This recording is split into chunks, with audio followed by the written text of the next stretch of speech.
No DQ Galaxy, happy Halloween and welcome to No DQ's live recap of WWE RAW for October 31st, 2022. Shout out to the early birds, Oofman Entertainment, Cleaver, Colin Andrew, Darren, Walter, Ken Terminates DQ, Joey Perez.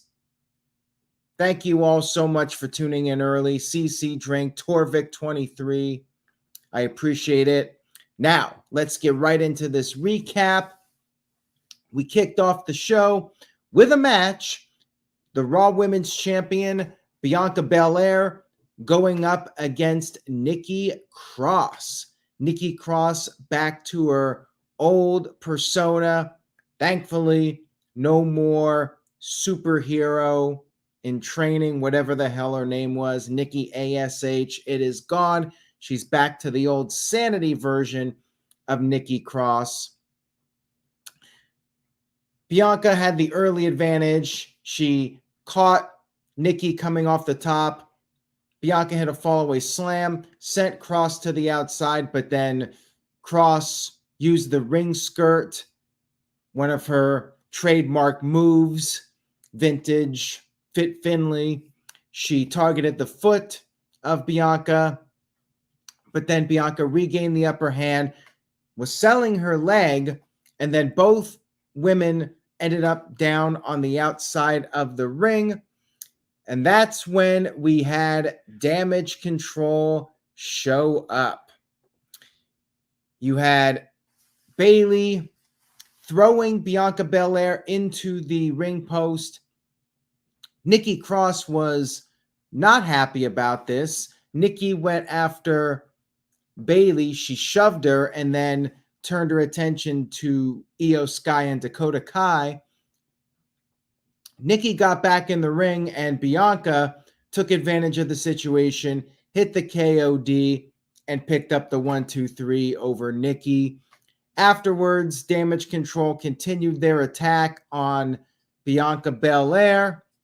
And then we had Asuka and Alexa Bliss make the save for the first time in several weeks. They were taken out of the equation 3 or 4 weeks back, but they have returned. Asuka and Alexa helping out Bianca, and then backstage, Asuka and Alexa said they are not waiting for Crown Jewel to get revenge on Damage Control. They wanted a championship match on Monday Night Raw. The Cleaver, Colin Andrew, with a $2 super chat says, happy anniversary. Hashtag stick to Walter's shtick. There you go. Thank you for that, Colin. Using Walter's own hashtag and catchphrase.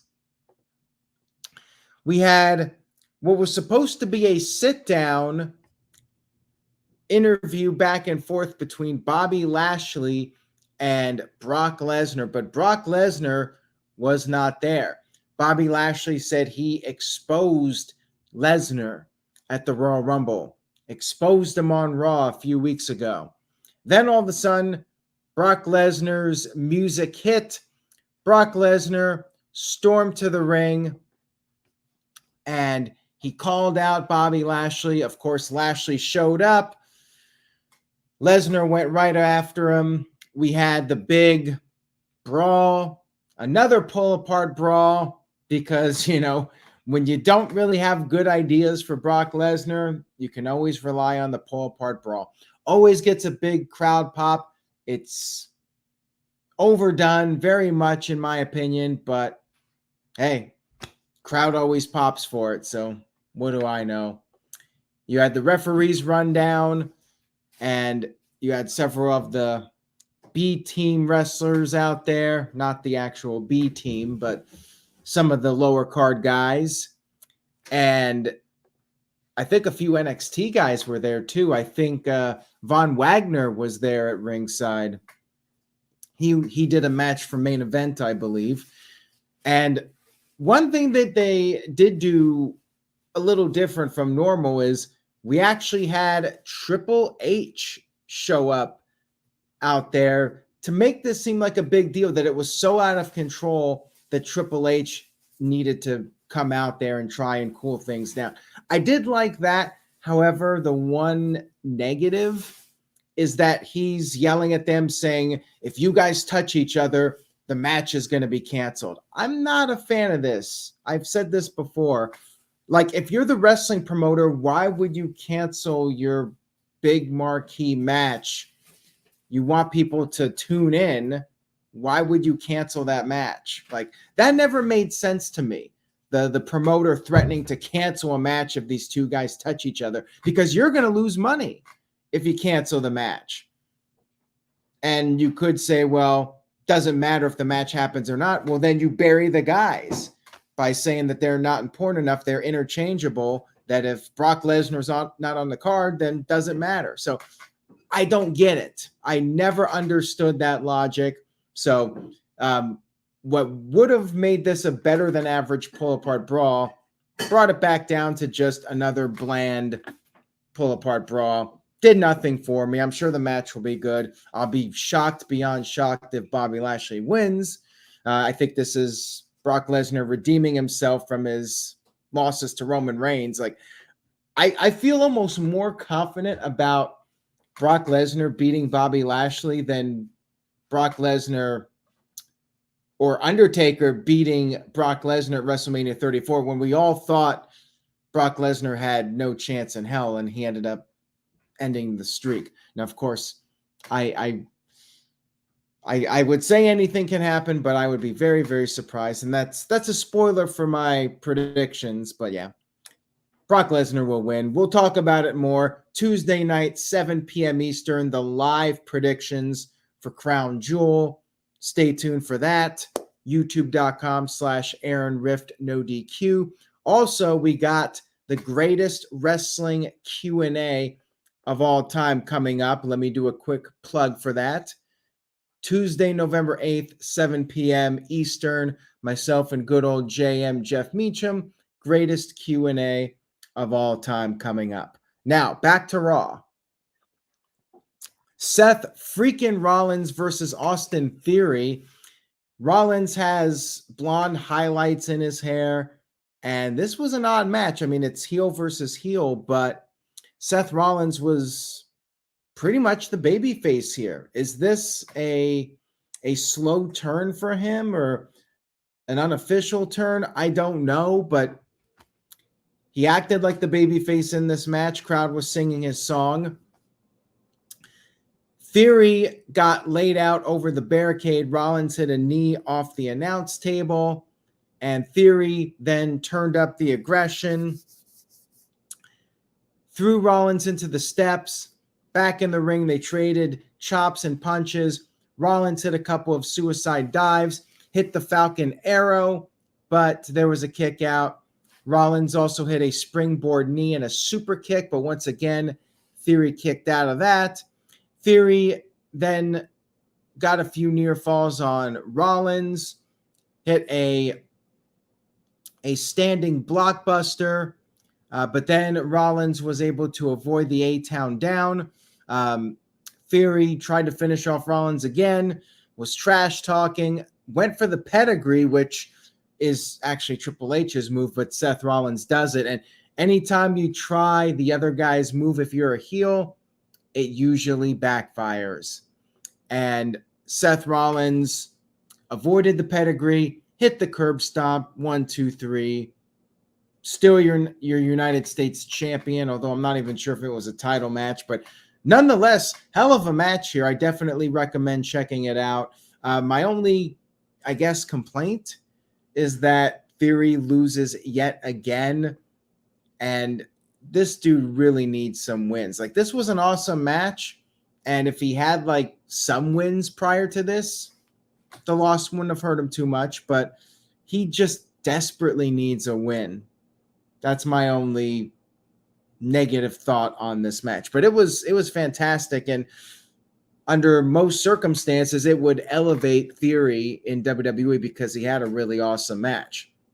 Building Nexus sent in a $2 super chat. Thank you for that. Says, do you think Seth will be the champion until WrestleMania? He might as well be. There's no need for him to lose the title anytime soon. I would keep it on him for the foreseeable future. We had Roman Reigns arriving, and he came to the ring with Paul Heyman. The rest of the bloodline there on the WWE European tour right now.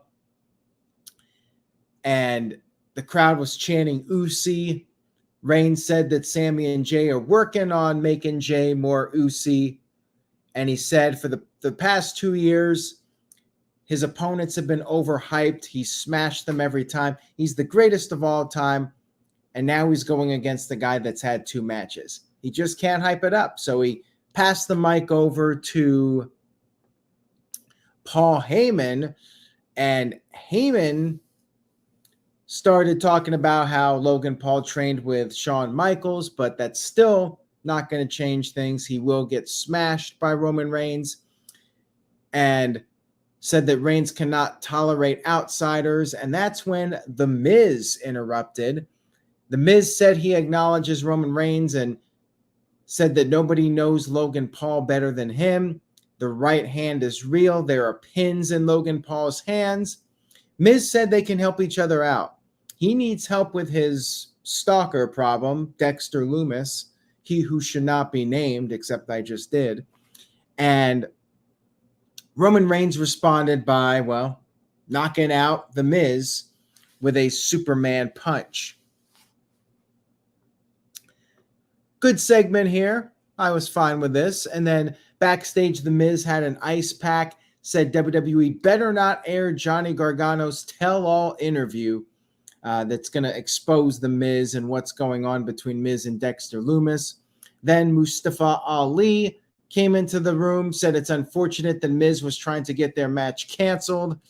And that was that. We still had the match. It was not canceled. We'll get to that in a few moments. We then had Karl Anderson versus Damian Priest of Judgment Day. Priest got the early upper hand. Then Anderson built up some momentum, hit a spine buster. Priest kicked out. Rhea Ripley got on the apron while the referee was distracted, and Priest regained control. Priest went for the reckoning, but then Anderson countered into a backslide and got the 1-2-3 victory over Damian Priest. A big fight broke out between the OC and Judgment Day. Rhea Ripley hit a low blow to Gallows and then dared Styles and Anderson to, Rhea Ripley hit the low blow and then dared Styles and Anderson to hit her. Then Judgment Day came in, Finn Balor, Dominic Mysterio, and Balor hit the coup de grace, and then Dominic went up to the top rope, did the Eddie Guerrero taunt, and jumped off the top with a frog splash onto AJ Styles. He's really milking that Eddie Guerrero heat. So good stuff here with these guys setting up their 6-man tag team match on Saturday at Crown Jewel. Saturday, remember, NoDQ.com will have live coverage.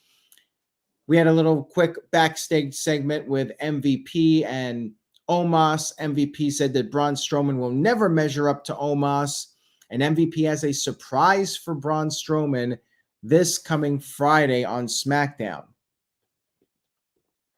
SmackDown was already taped, by the way. NoDQ.com. You can get the spoilers for SmackDown if you missed it. Maybe you don't want to be spoiled, in which case disregard what I just said. We had JBL come into the ring talking about how he was happy to be in Texas, was praising all these great Texas names over the years, including Steve Austin. And you knew the swerve was coming. And sure enough, he said that Texas was great until the snowflakes came along. He said that those snowflakes, those millennials, turned Texas into an embarrassment. He said that nobody in the crowd should be allowed to call themselves a Texan. He then introduced Happy Baron Corbin, whatever the hell his name is. Corbin thanked the fans for spending their last bit of money to see him.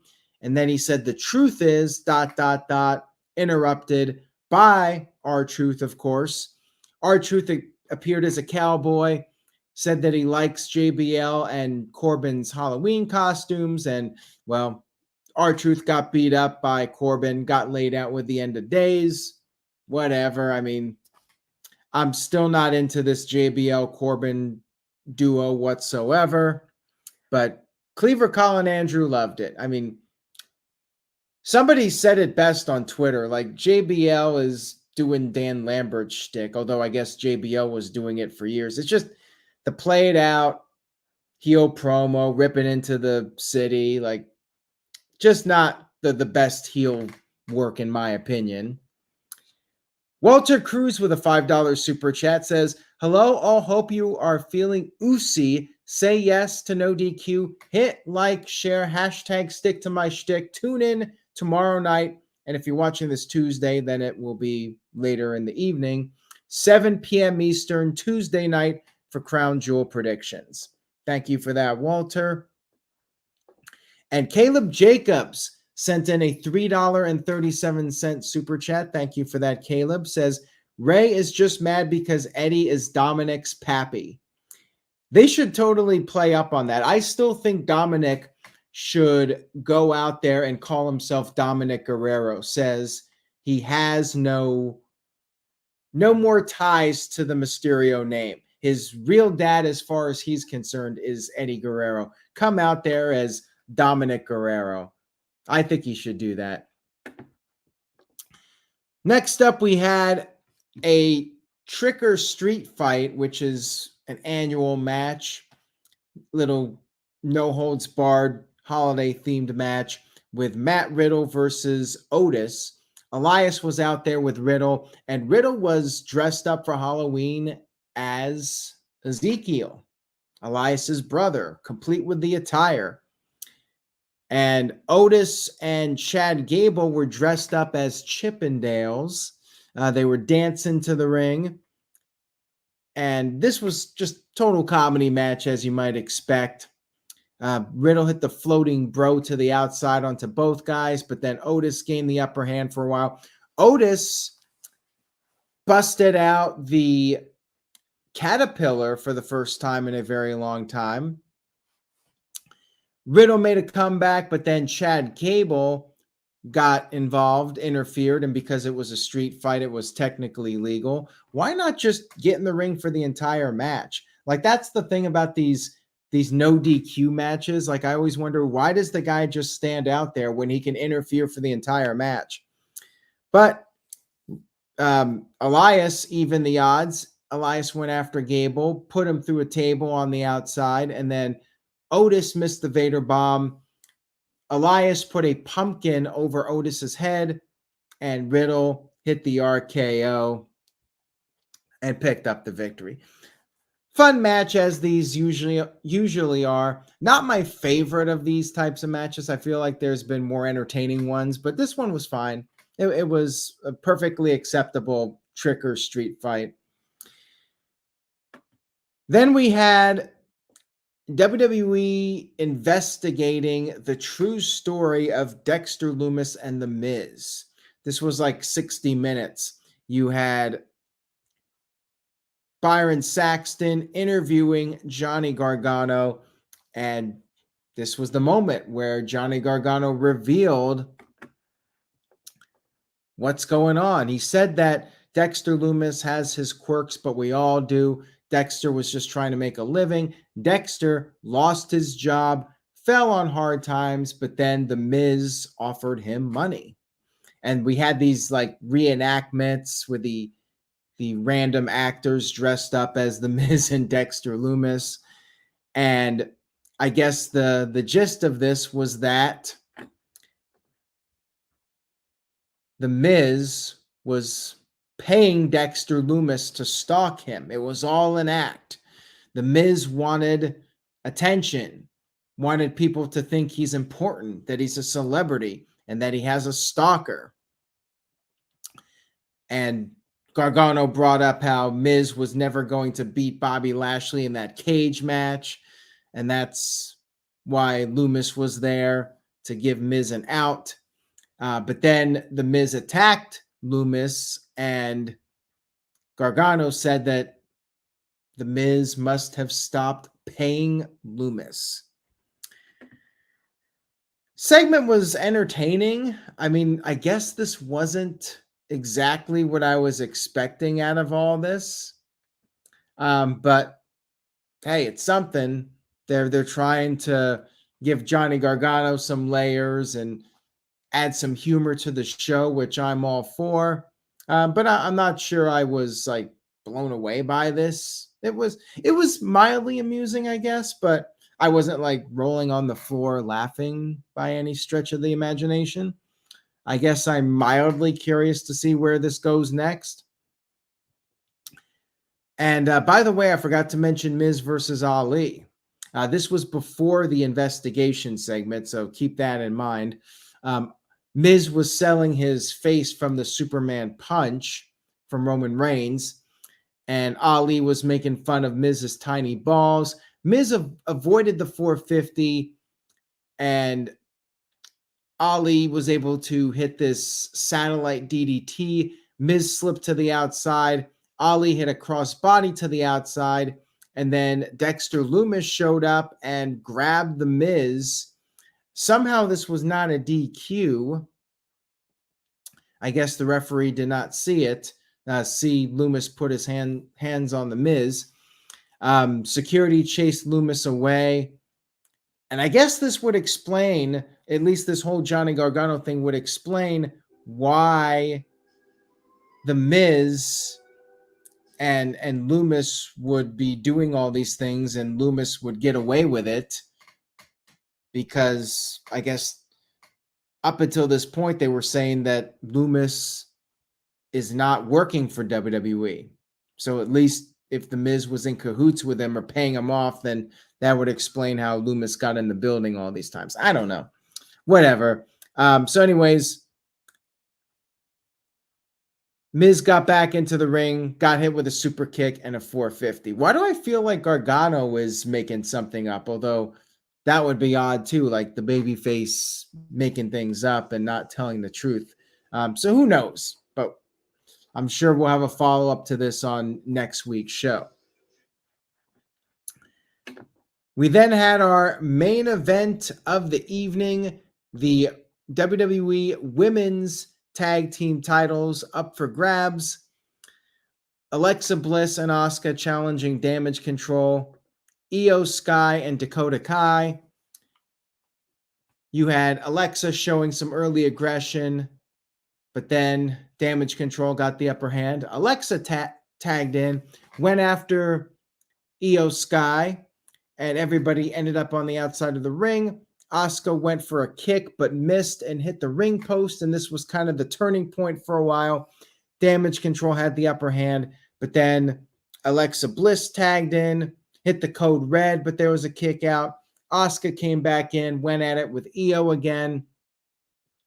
Io tried to come off the top, but Asuka caught her with a code breaker, applied the Asuka lock, and then Bayley got on the apron just as there was a tap out. Io Sky was tapping out. Ref did not see it. Bianca Belair went after Bayley, and they climbed up on this platform right by the timekeeper's table. There was a platform, and then there was more tables set up outside the ring. All this very convenient. And Bayley ended up putting Bianca through the table with a Bayley to belly. Crowd was chanting "Holy shit," although the "Holy shit" was getting bleeped out by USA Network, so it was "Holy, holy." And then Asuka avoided the moonsault from Io Sky, tagged in Alexa Bliss. Alexa hit the Twisted Bliss and picked up the 1-2-3 victory. So we do have new tag team champions, Alexa Bliss and Asuka, beating Damage Control. And I do agree with Colin Andrew. I feel like it's a little early for a title change, and I definitely wasn't expecting it. When we had the tap out with the referee distracted, I thought that that was the clear-cut sign. I mean, back in the day, that would be the clear-cut sign that there wasn't going to be a title change. But yeah, we did have a title change here. And again, I'll do my predictions. You have to wait for that. Bianca Belair versus Bayley, last woman standing. That's coming up on Saturday. Caleb Jacobs sent in a $2 super chat. Thank you, Caleb. Alexa and Asuka are both 3-time tag team champions. Congratulations to them. We really need some more teams built up, though. It just feels like there's a lack of tag teams in the women's tag team division. And I'm hopeful that we'll get some more teams that can compete for the women's tag team titles. Overall, Raw was good for a Halloween show. I mean, it was the go home for Crown Jewel, so there should be some higher expectations. It was solid. I give it a solid B, entertaining show. You had a tag team title change. The stuff with Johnny Gargano, it's interesting. And you had Roman Reigns appear, Brock Lesnar appear with Bobby Lashley, although that really did nothing for me. But all in all, I didn't feel like it was a throwaway show. I felt like they did make some effort to build up Crown Jewel and make the show more must watch. You know, you had the title change, and Rollins versus Theory was really good. So yeah, solid B. Hamp Kano with a $5 super chat. Thank you for that, Hamp. I appreciate it. Says, today in history, 2005, Christian shocks everyone and leaves WWE for TNA. That should have been a bigger deal than it was. I mean, Christian had a solid run in TNA, but a lot of people thought like this was a guy that WWE held back and could have done great things. He went to TNA, did okay, won the NWA title, but 3 years later, he ended up back in WWE. So, yeah, I think that more could have been done with that run, but you could have said that about a lot of people that went to TNA/Impact Wrestling. So that was Raw, everybody. I hope you enjoyed the recap. Stay tuned to NoDQ.com for the latest wrestling news and rumors. And don't forget, predictions coming up and the greatest wrestling Q&A ever on Tuesday, November 8th at 7 p.m. Eastern. That's coming up. Hope to see you all there. And remember, everyone, say yes to NoDQ.com, and I will see you all next time.